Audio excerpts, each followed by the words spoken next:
بے عیب ہے وہ ذات جو اپنے بندے کو راتوں رات حرمت والی مسجد یعنی خانہ کعبہ بیت اللہ سے دور والی مسجد یعنی مسجد اقصی الذی بارکنا حولہ جس کے دائیں بائیں اللہ نے برکت ڈالی ہے، یعنی مسجد اقصی کے دائیں بائیں جو بھی علاقے ہیں ان میں اللہ کی طرف سے برکت ہے۔ لِنُرِيَّهُ مِنْ آیاتنا، کیوں اللہ راتوں رات اپنے بندے کو بیت اللہ سے مسجد اقصی تک لے گئے، پھر مسجد اقصی سے آسمانوں پہ لے گئے، کیوں لے گئے؟ اللہ کہتا ہے کہ لِنُرِيَّهُ مِنْ آیاتنا، کہ ہم اپنی نشانیاں دکھائیں۔ اِنَّهُ هُوَ السَّمِيعُ البَصِيرُ، اللہ رب العزت سنتے بھی ہیں اور علم بھی رکھتے ہیں۔ امام الانبیاء حضرت محمد رسول اللہ صلی اللہ علیہ وسلم کو معراج ہوا۔ معراج آپ صلی اللہ علیہ وسلم کو ہجرت سے 1 سال پہلے ہوا تقریباً، یعنی مکے سے مدینے آنے سے ہجرت کرنے سے تقریباً 1 سال پہلے ہوا۔ عام طور پہ زیادہ اہل علم متفق ہیں کہ اسی مہینے کے اندر ہوا، یعنی رجب میں، لیکن باقاعدہ سال جو ہے یہ تو ٹھیک ہے کہ 1 سال پہلے ہوا، لیکن مہینہ اور تاریخ کے بارے میں کوئی چیز وثوق سے نہیں کہی جا سکتی۔ ہمارے پاکستان میں خاص طور پہ اور بھی انڈیا کے اندر بھی کچھ لوگ شب معراج کو لیلۃ القدر کی شب کی طرح عبادت کے لیے مخصوص کرتے ہیں۔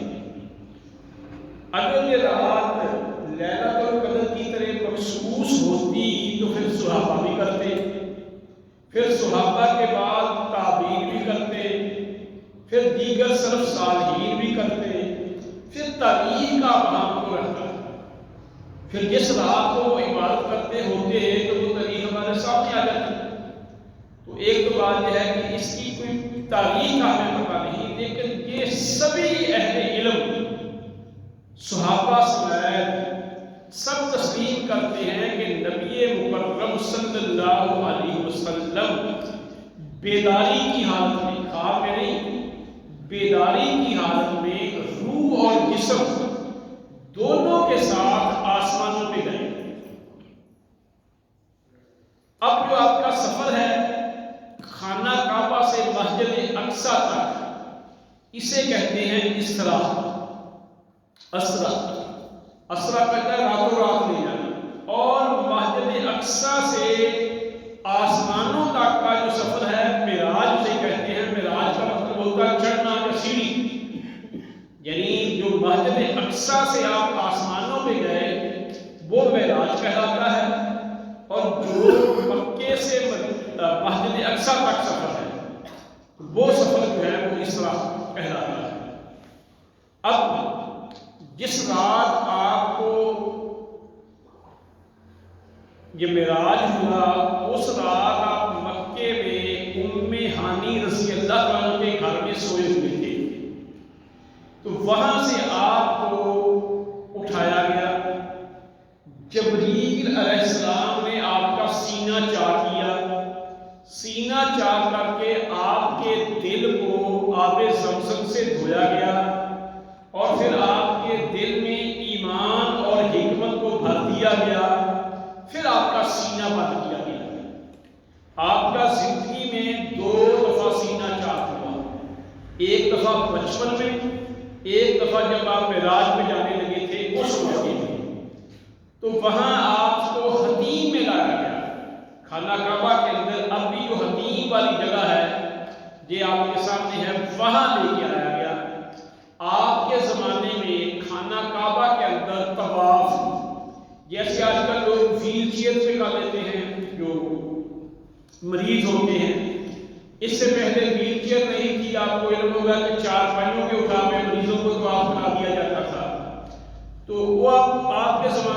سواری پہ سوار ہو کے کعبے گئے تھے، آپ نے اونٹنی پہ سوار ہو کے طواف کیا تھا کعبہ کا، تو آپ کو حتیم سے براق پہ سوار کیا گیا۔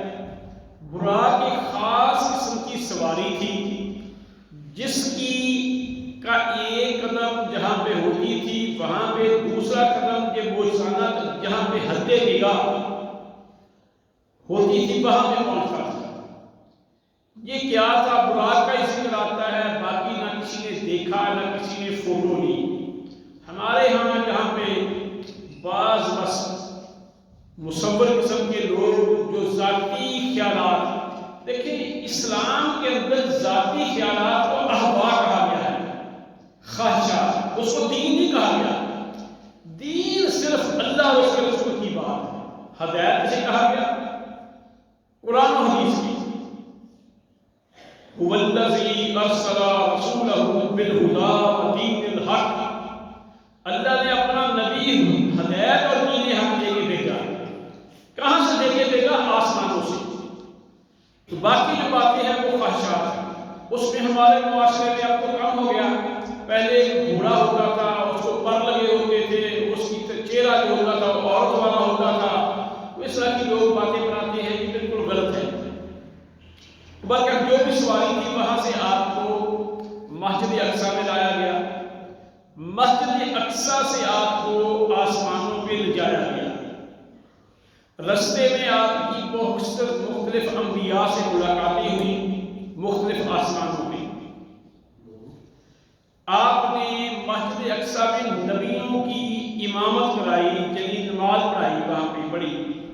تو وہ امامت، وہ نماز، زیادہ صحیح بات یہ ہے کہ جب آپ آسمانوں سے واپس آئے مسجد اقصیٰ میں اس وقت پڑھائی۔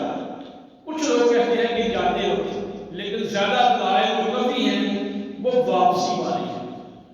پھر بات آپ جب اوپر گئے تو آپ کو پہلے 50 نمازیں ملی، جب واپس آئے تو موسیٰ علیہ السلام سے گفتگو ہوئی، گفتگو کے بعد آپ نے پھر اللہ کے پاس گئے۔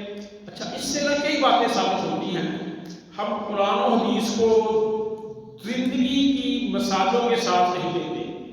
اب دیکھو اللہ کے رسول صلی اللہ علیہ وسلم کا مقام زیادہ ہے کہ موسیٰ علیہ السلام کا؟ اللہ کے رسول کا۔ علم کس کا زیادہ ہے؟ اللہ کے رسول کا۔ لیکن جب موسیٰ علیہ السلام نے کہا کہ آپ کی امت نے میں 50 نہیں پڑھنے کے زیادہ ہے، کیونکہ ان کا پریکٹیکل تھا، تجربہ تھا، وہ اپنی نبوت کا پیریڈ گزار چکے تھے، لوگوں کے ساتھ تجربہ کر چکے تھے۔ اللہ کے رسول نے بھی ان کے تجربے کو ترجیح دی ہے، پھر دوبارہ اللہ کے پاس گئے۔ تو اس طریقے سے بار بار آپ گئے اور کام ہوتے ہوتے 5 ہو گئی۔ انہوں نے پھر بھی کہا کہ ابھی بھی کام کرا لو، تو آپ نے فرمایا کہ اب مجھے شرم آتی ہے۔ اب آپ ہی دیکھ لیں کہ 5 پڑھنی بھی ہمارے لیے کتنی مشکل ہے، کتنے لوگ پڑھتے ہیں۔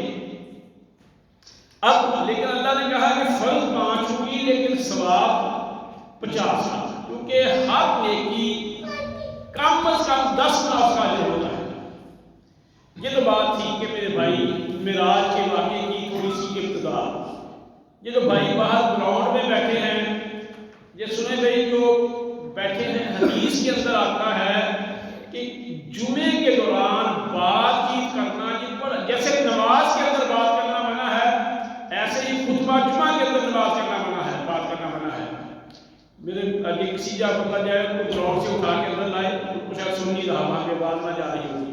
تو خطبے جمعے میں بھی جیسے نماز کی خطبہ کیا ہے؟ جمعہ جمع سے ہے۔ ظہر کی 4 رکعتیں ہوتی ہیں، 2 رکعتوں کا متواتر خطبہ ہے، 2 رکعتیں ہم پڑھتے ہیں۔ بعین ہی جیسے نماز میں کسی سے بات کرنا، آپ نے فرمایا جو بات کر رہا ہے اس سے وہ گلے کی مانند ہے خطبہ جمعہ کے اندر۔ اور آپ نے فرمایا اسے یہ بھی نہ کہو کہ چپ کر، جب تم یہ کہو گے چپ کر تم بھی بولو گے، اس کو اشارے سے کہو۔ اور پھر تیسری بات یہ ہے کہ ہمارے یہاں یہ ہے، کسی کو مریض ہے وہ علیحدہ بات ہے، بیماری کی بنا پہ آگے نہیں آ سکتا وہ علیحدہ بات ہے، اگلی صفوں میں جگہ خالی ہو پیچھے نہیں بیٹھنا چاہیے۔ اس کی وجہ بھی کیا ہوتی ہے؟ آپ پیچھے بیٹھے، بعد میں آنے والوں کو تکلیف ہوگی، اور ترتیب جو ہے سہولت بھی اسی میں ہوتی ہے کہ آگے، اور احادیث کے اندر یہ آتا ہے کہ اگر اس صفوں میں جگہ خالی ہو تو اگر پیچھے بیٹھا ہے وہ اللہ کی رحمت سے محروم ہو رہا ہے۔ صحابہ کرام اگلی صفوں میں آنے کے لیے قرآن تعلیم تک بات پہنچ جاتی تھی، اور آپ نے فرمایا کہ اگر پہلی صف اور پھر دائیں طرف ہونے کا کسی کو احساس ہو جائے تو یہ اس طریقے سے پورا ڈالے کہ میں نے کھڑا ہو رہا ہے، تو ہم جو ہے دھکے سے پیچھے رہتے ہیں، تو یہ باتیں مناسب نہیں کہ ہمارے یہاں بتاتے بھی نہیں۔ تو اب بات چل رہی تھی کہ اللہ کے رسول صلی اللہ علیہ وسلم کا، اب بات یہ ہے کہ اللہ کے رسول صلی اللہ علیہ وسلم نے جو باتیں کہی ہیں ان پہ عمل کرنا چاہیے یا جو ہمارے ذہن میں آئے۔ مثلا باپ کہتا ہے کہ بیٹا ایسے ہی کرو، اب بیٹا ویسے نہیں کرتا، اپنی مرضی کرتا ہے، اب بتاؤ وہ فرما بردار ہے یا نافرمان ہے؟ امام الانبیاء نے فرمایا اللہ کی قسم، کیا کہا؟ اللہ کی قسم اے لوگوں میں پسند نہیں کرتا۔ اب جو چیز اللہ کے رسول کو پسند نہ ہو وہ نیکی ہوگی۔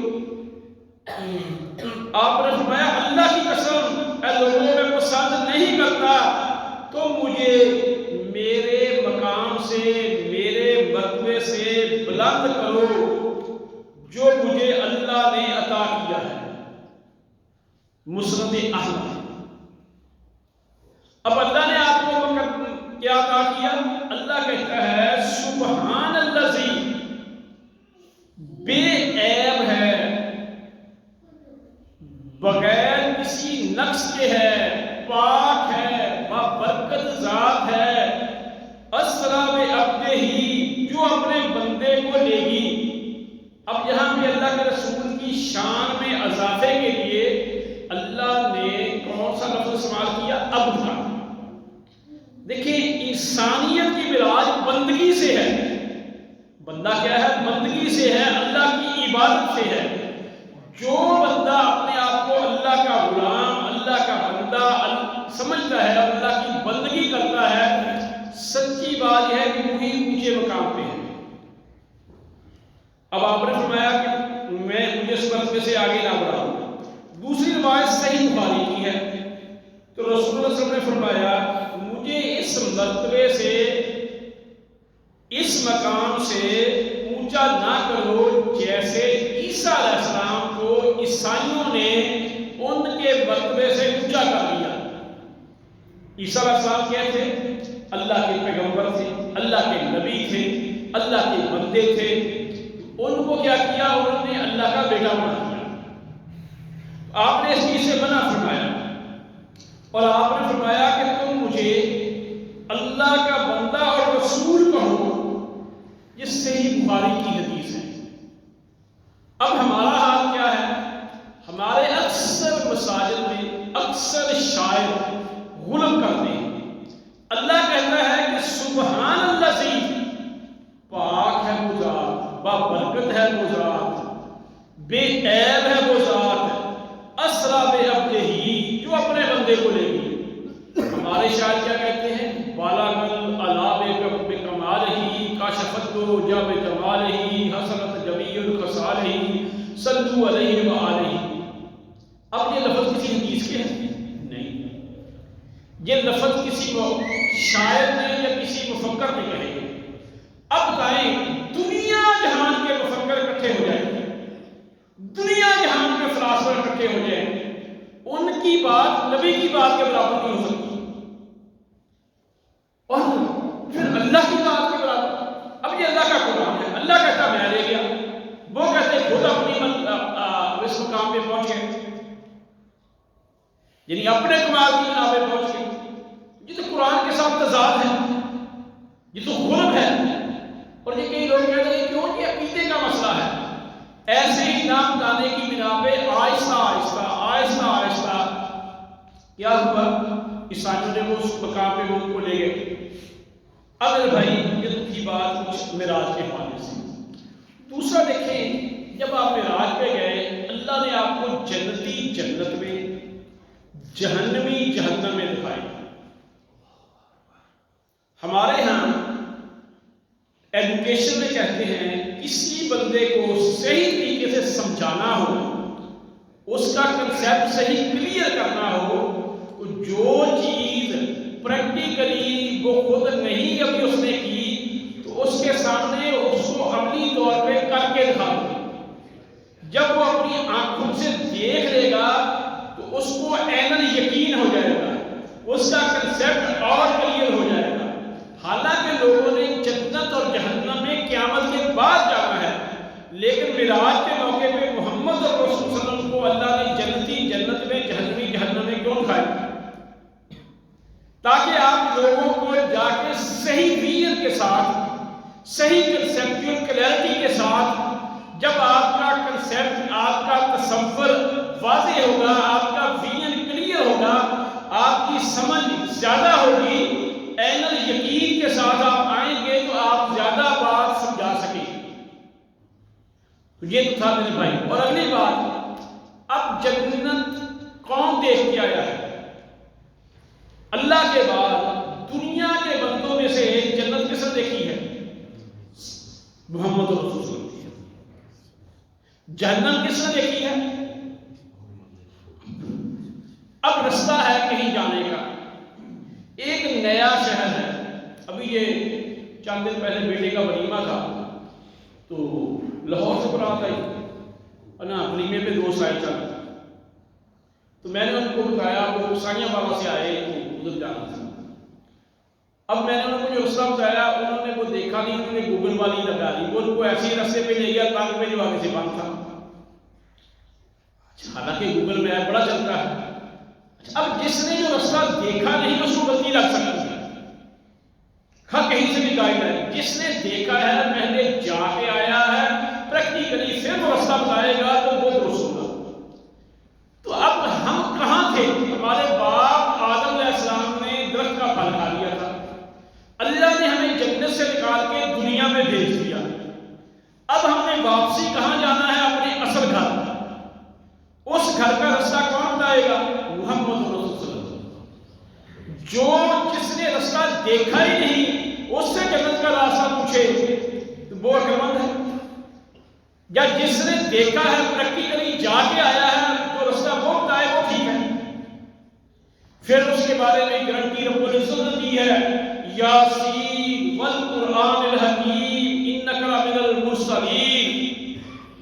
قرآن حکیم کی قسم، بے شک تو رسول ہے، علی صراط مستقیم، تو سیدھے راستے پہ ہے۔ اس کو کہا گیا محمد رسول اللہ۔ اب میرے بارے میں اللہ نے قسم کھائی ہے کہ عبد الغفار سیدھے راستے پہ ہے، یہ تو آپ کا گمان ہی ہے نا۔ اس لیے پیروی کے لائق، اطاعت کے لائق صرف محمد رسول اللہ کی ذات ہے اور کوئی نہیں۔ جا آپ نے کچھ بتایا ہے کہ مجموعی طور پہ من حیث الجماعت میرے صحابہ ہیں، یا پھر آپ نے بتایا ہے کہ امت مسلمان جس مسئلے پہ متفق ہو، فرقوں کا اختلاف نہ ہو، اجماع امت ہو، یہ آپ کی زبان سے باتیں نکلی ہیں، اور آپ کی گارنٹی کس نے دی ہے؟ اللہ نے۔ اور اللہ نے کہا کہ میرا نبی اس وقت تک نہیں بولتا جب تک اللہ کی طرف سے حکم نہ آ جائے، وحی نہ آ جائے۔ تو یعنی آپ کی بات اللہ کی بات ہے۔ تو میرے بھائی یہ تو بات تھی اس کے حوالے سے، معراج کے حوالے سے۔ اب بات تھوڑی سی اور کرنی ہے کہ یہ ترکی میں زلزلہ آیا ہے آپ کے سامنے۔ ترکی ہم سے کئی ترقی یافتہ ملک ہے، لیکن زلزلے نے کیا بتایا؟ اللہ تعالیٰ کہتے ہیں کہ یہ چھوٹے موٹے دنیا کے عذاب کی آزمائشیں اس لیے ہم بھیجتے ہیں تاکہ تم لوٹ آؤ، جس دور کے پیچھے تم لگے ہوئے ہو اس سے اپنا رخ چینج کر لو۔ ہمارے مظفر آباد میں زلزلہ آیا تھا، کیا ہم چینج ہو گئے؟ کورونا کے بعد دنیا چینج ہوگی، تبدیل ہوگی۔ اب اس کے بعد، اب اس میں ہماری گورنمنٹ ان کی مدد کے لیے فنڈ اکٹھا کر رہی ہے۔ دیکھیں ہمارے فنڈ دینے سے، غریب بندے کے دینے سے کیا ہوگا؟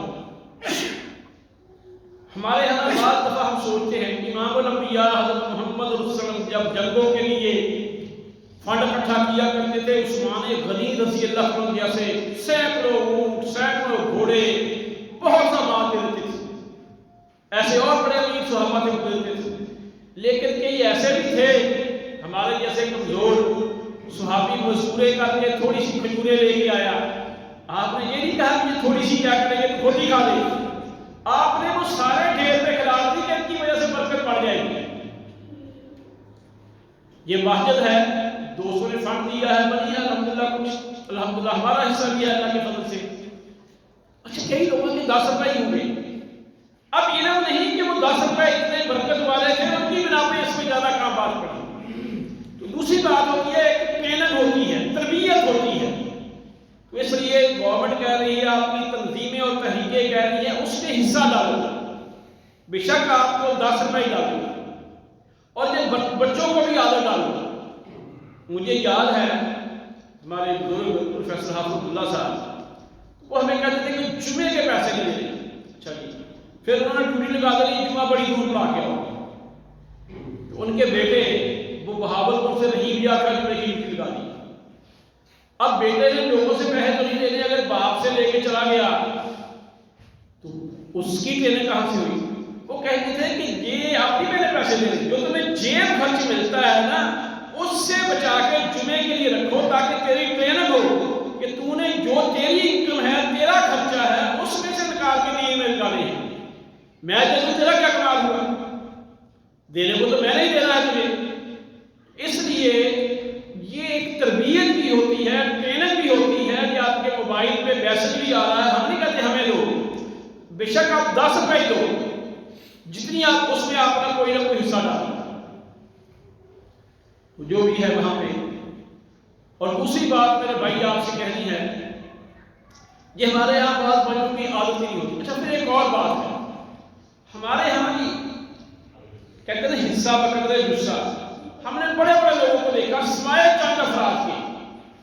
مجھے یاد ہے کہ جب یہ مسجد بنی تو گوجرا میں ایک مسجد والے پورا بڑا احترام کرتے تھے، تو بڑی دفعہ میں نے وہاں پہ فری درس لیے، جمعے پڑھائے، پروگرام کیے، تو میں نے ان کے جو متولی تھے نا ان سے کہا یار میں نے اتنی جگہ لے لی ہے تو تھوڑا سا میں انڈر برڈن ہوں، تعاون کروں۔ کہتا جی فلاں جمعے والے دن آ جائیں، لوگ آپ کی بڑی عزت کرتے ہیں، بہت احترام کرتے ہیں، جمعہ پڑھائیں تو اس کے بعد میں بھی کہہ دوں گا، میں بھی ڈالوں گا، جو باقی دوست آپ کو جانتے ہیں وہ بھی ڈالیں گے۔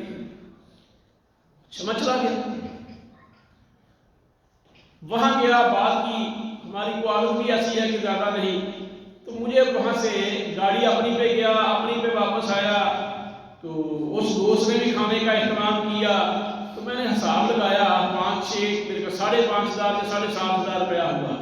تو میں نے کہا کہ بہتر تو یہی تھا کہ میں اس وقت میں گورنمنٹ کی طرف سے ٹرینر تھا، مجھے ایک لیکچر کا گورنمنٹ 3,000 دیتی تھی، پرانی بات ہے، تو میں نے کہا اس سے بہتر تھا کہ 2 لیکچر ہی دے دیتا، ایک تو میں نے ان کی روٹی بھی ان کا بھی خرچہ کرایا اور وہاں پہ گیا۔ لیکن یہ بات ہے وہاں کی سوچ کر، ایک تو ہمارے لوگوں کو عادت ہی نہیں کہ اپنے اسٹیٹس کے مطابق، اپنے مقام کے مطابق، مسجد مسجد ہے، کتنے بھائی ہیں، یہ کہنا نہیں چاہیے کہ مثال تو الٹی سی بنتی ہے۔ میں نے ایک ٹریننگ میں ایک دفعہ کہہ دیا، ہماری بڑی ماڈرن بہنیں تھی وہاں پہ، میں نے کہا میں آپ کو اللہ کا واسطہ دے کے کہتا ہوں کہ جتنا آپ روزانہ واش روم میں اپنی ویئر اینڈ ٹیئر کے لیے ٹائم دیتے ہو، جتنا لیٹرین کو کیا آپ نے اتنا قرآن سمجھنے کو دیا، اور بھائی کتنا آپ نے اپنے گھروں میں ان کاموں پہ پیسہ لگایا، کیا آپ نے اللہ کے گھر میں اتنا حصہ ڈالا زندگی میں؟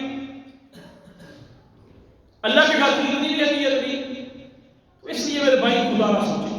اور دوسری بات کیا کہ میں بات ختم کرتا ہوں، مسجد ہے ہمارے ہاں یہ رواج ہو گیا ہے، کچھ مجبوری کی دہشت گردی کی بنا پہ کہ اکثر مسجد کھلتی ہے نماز کے لیے فوراً تالا لگ جاتا ہے، مسجد کھلتی ہے فوراً تالا لگ جاتا ہے۔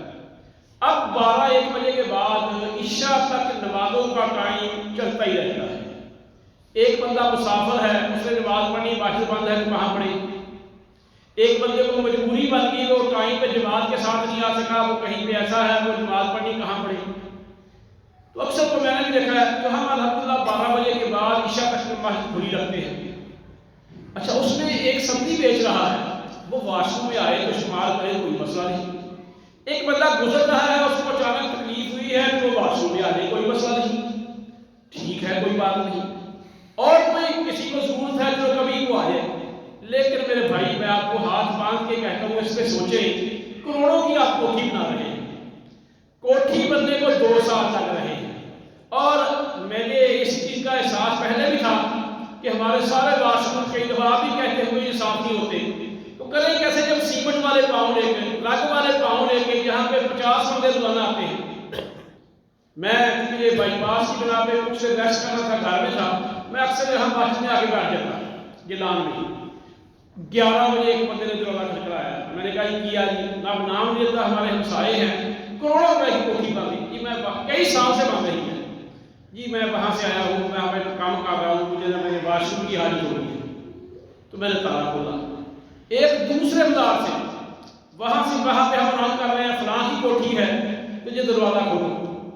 یعنی کیا مساجد، یہ نہیں ہم کہتے، وہ کم از کم گھر بنانے سے پہلے ایک جب سیمنٹ کے اسٹور کے لیے کمرہ بناتے ہو کہ سیمنٹ ہمارا نہ خراب ہو جائے، ایک مزدوروں کے لیے عارضی واش روم بنا دو۔